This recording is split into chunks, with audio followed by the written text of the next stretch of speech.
Hello everyone and welcome to another game of StarCraft. Today it's Friday, guys. I was gone. I hope you guys enjoyed the VOD content. If you didn't, here we go. This is back to straight some great YouTube recording. I'm a little tired still. Admittedly, a 22-hour trip in each direction, you know, can be a bit tiring, but doesn't matter. Today here, the top right hand side, we've got our red Protoss, Razz, and his teammate in the bottom left-hand side with the drones. Give it up for Machine. And their opponents spawning in the bottom right-hand side with the black drones. Give it up for Puma. And his other opponent in the top left-hand side. Give it up for Nimrod.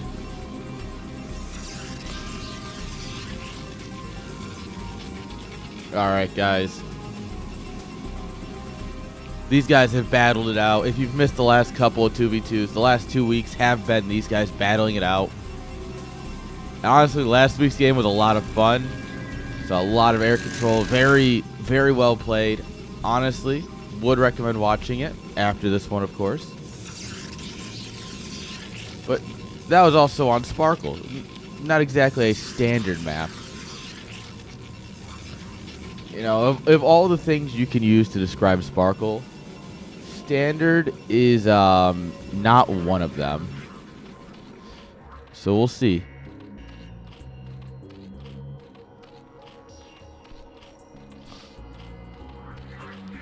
All right. Puma here going for that earlier hatch. He's doing the in base. Very much ready to fight some ZVZ action here. 2 gates, of course, very standard in a 2v2 match. You rarely find anything else. This is just how you get map control. This is how you get pressure on your opponents.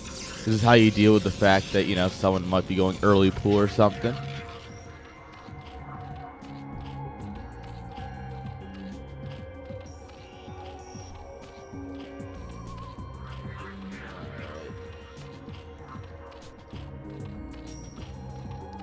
Okay. Scouts going out here.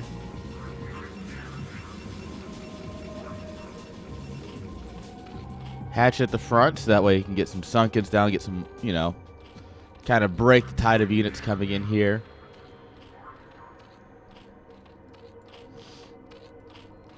Interesting. I love seeing these guys' play styles, right? Obviously, I play, you know, a little bit of 2v2 for BWCL, but when you watch these guys go at it, it's a whole different game, it feels like sometimes. I mean, 1v1 and 2v2 alike. It feels like that. But in the 2v2s especially, because 2v2 is just not something you see as often, right? So watching these guys go at it in 2v2 format is so interesting. Alright, Ling's coming in here. Sunken will push him back.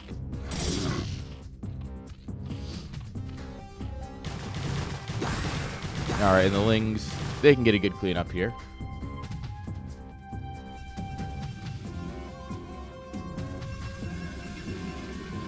Alright, battery coming on up here. Oh. Mr. Probe has chosen death. And we just got 3 gates pumping zealots here.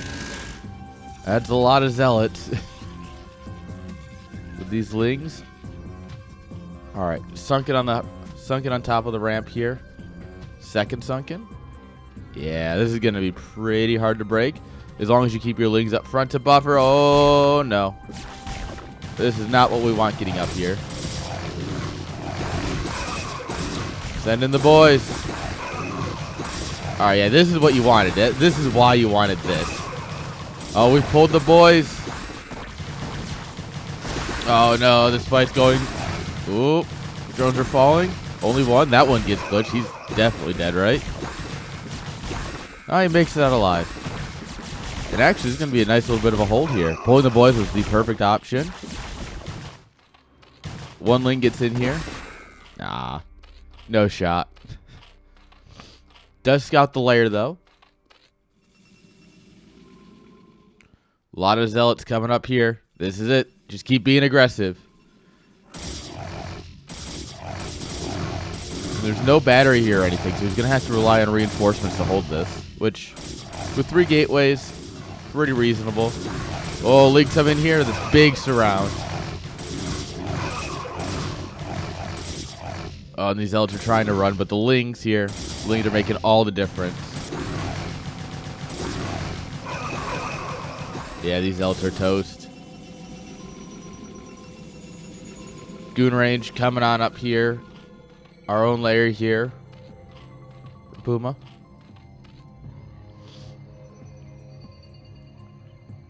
Alright, and all things considered, you know, Team Red taking a bit of an advantage here in terms of workers.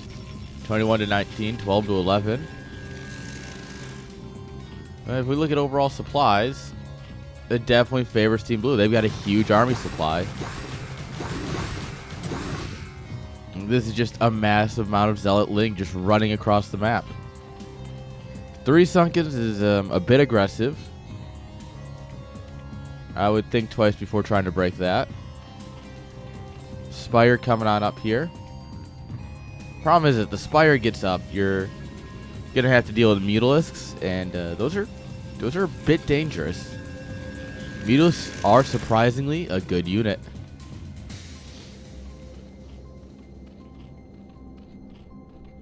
All right, they have decided the Zerg must go.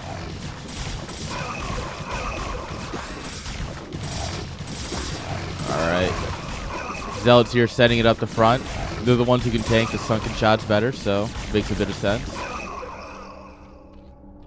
But even the chunky Zealots can't make it through that.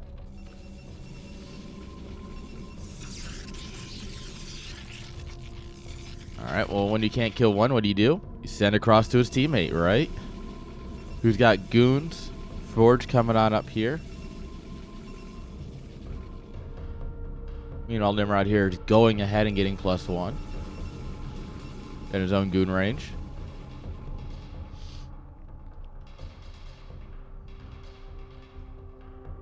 Alright.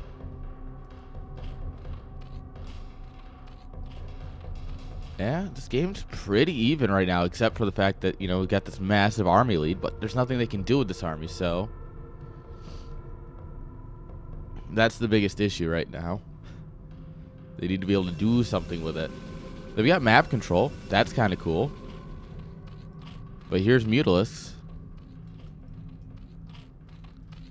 Alright, Mutascourge coming up here.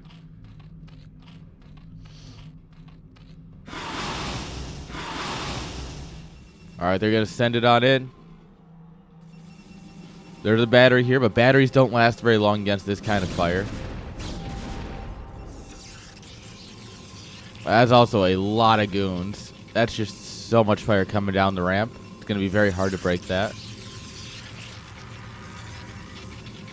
Templar Archives coming up here, maybe for some Stormy Boys and maybe for some Invisible Men.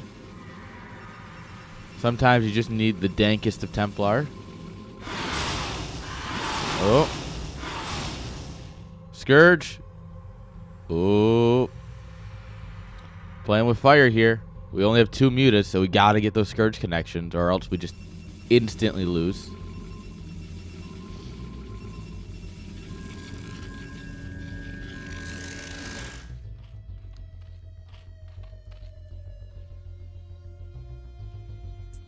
Alright. Oh. They're gonna get the Overlord. That's nice. Or not. No.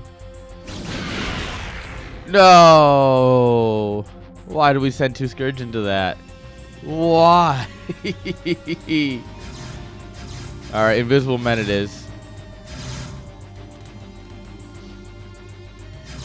Alright, Invisible Men, good unit.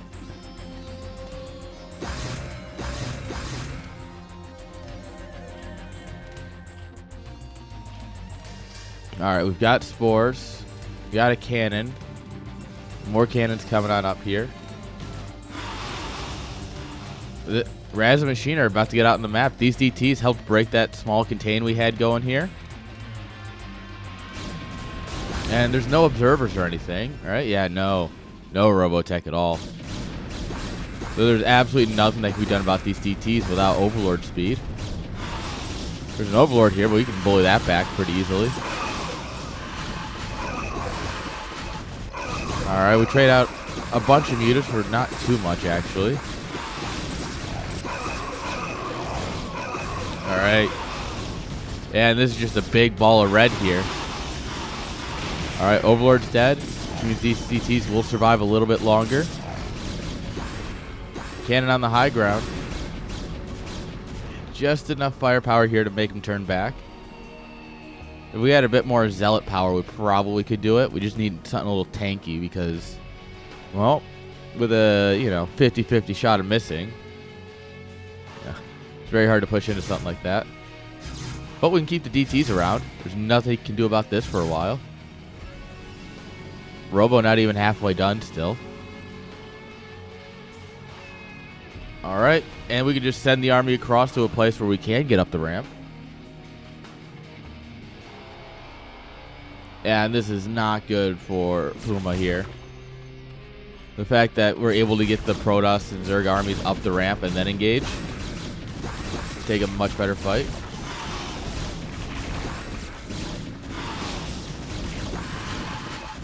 Alright, yeah. Yeah, oh god, the carnage. Oh no.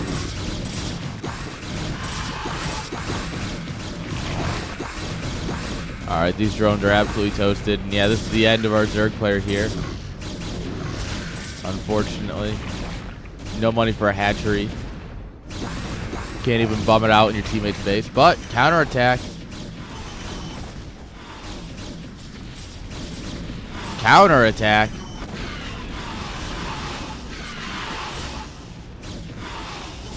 The great counterattack, never doubt. Alright, but we do have DTs here. No, but DTs don't shoot up, guys. DTs do not shoot up. These Dragoons are not helping.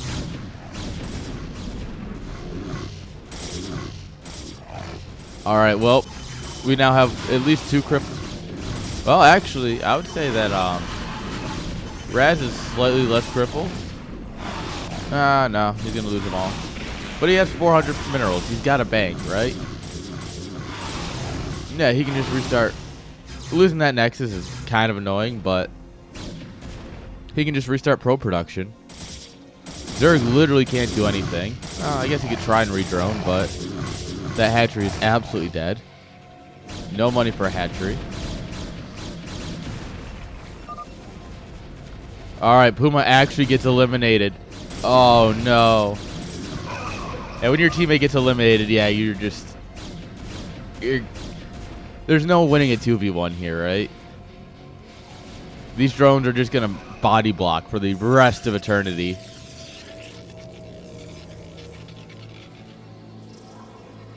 Like, quite literally, like, these are just going to... You have to kill these drones right now. Otherwise, they're going to bungle your army when you go to move.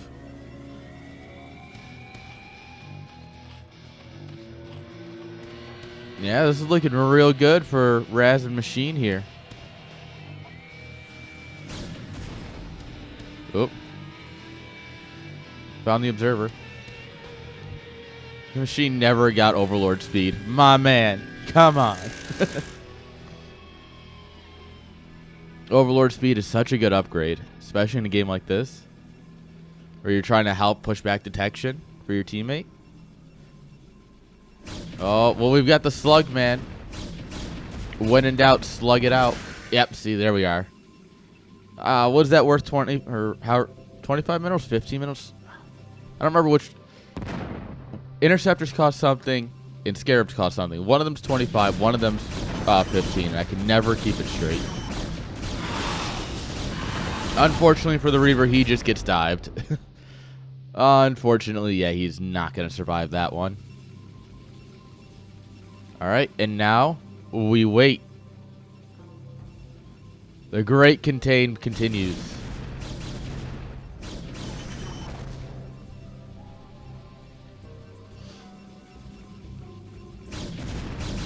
Yeah, and walking down this ramp is a death sentence. Alright, we pick off the observer.